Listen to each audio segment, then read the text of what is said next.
Mr. President, in the wake of Senator John McCain's passing, I was particularly moved by the announcement that, in accordance with his wishes, he will be buried in the cemetery at the U.S. Naval Academy. It is a fitting resting place for someone who belonged in a special way to the United States Navy.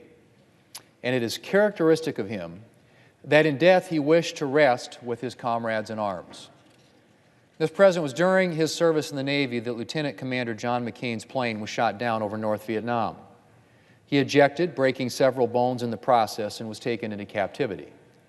During World War II, Admiral Chester W. Nimitz, describing the actions of the Marines in the Battle of Iwo Jima, noted that, and I quote, "uncommon valor was a common virtue," end quote. Well, the same can be said about the American soldiers, sailors, airmen, and Marines in the prison camps of North Vietnam. John McCain joined their number in October of 1967. During the years of his confinement, he was regularly beaten and tortured. He survived thanks in part to the friendship of his fellow prisoners of war. In 1968, his captors offered the malnourished and ill McCain the chance to be returned home early, ahead of prisoners who were next in line.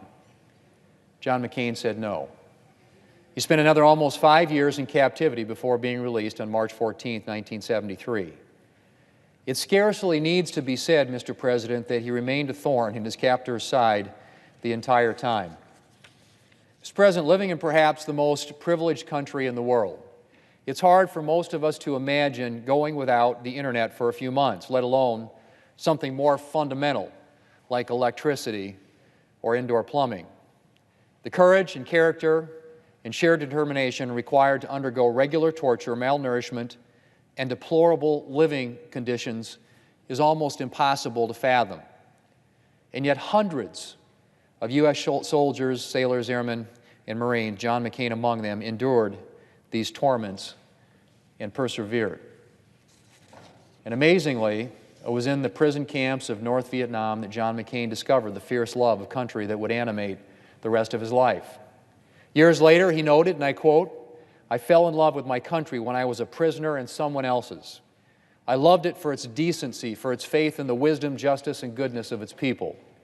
I loved it because it was not just a place, but an idea, a cause worth fighting for. I was never the same again. I wasn't my own man anymore. I was my country's," end quote. John McCain was his country's man, Mr. President. Throughout a congressional career that spanned 35 years, he served her faithfully. He inspired those who served with him on both sides of the aisle. And he always called on all of us to live up to all that is best and greatest about the United States of America. He was a fierce crusader for the causes close to his heart, from supporting our nation's veterans to equipping our military with the tools that it needs, to advancing liberty around the world. And he was also a wonderful colleague and friend. Shortly after I got to the Senate, I read his book, Faith of My Fathers. And as I'm reading this book, I'm starting to think that some of the dates and places sound pretty familiar. So I did a little research and ended up discovering that the Distinguished Flying Cross that my father, Harold Thune, received had been awarded to him by none other than Admiral John McCain, our John McCain's grandfather. When I shared this with John, and every time I'd see him, he'd say, "We've got to call your dad." And that's exactly what we did one day. And I cherish that special connection, Mr. President, with the family that has meant so much to our country and to freedom. Mr. President, it was an honor to serve with John McCain. I will miss his sense of humor and the passion that he brought to every battle. I admired him greatly.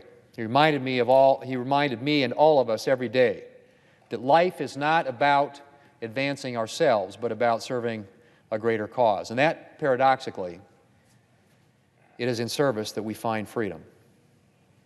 In his farewell message to his countrymen, John said, and I quote, "To be connected to America's causes, liberty, equal justice, respect for the dignity of all people, brings happiness more sublime than life's fleeting pleasures.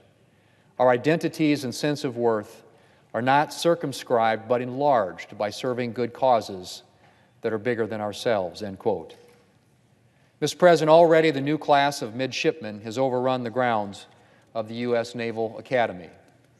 And in the days and years and decades to come, midshipmen will walk past John McCain's grave and the graves of other Marines and sailors who have served our country. The graves will fade into the background of everyday life, but they will still whisper always of the courage and sacrifice of those who have gone before. And later, at that time of their testing, some of those midshipmen may remember the graves of those heroes and resolve to be like them, to be like John McCain. Mr. President, when discussing how he would like to be remembered, John McCain said, and I quote, "I want, when I leave, that the ceremony is at the Naval Academy, and we just have a couple of people that stand up and say, 'This guy, he served our country. This guy, he served his country.'" Mr. President, I think that he can be assured that there will be more than a few people saying that come Sunday. There can be few finer epitaphs. Mr. President, I yield the floor.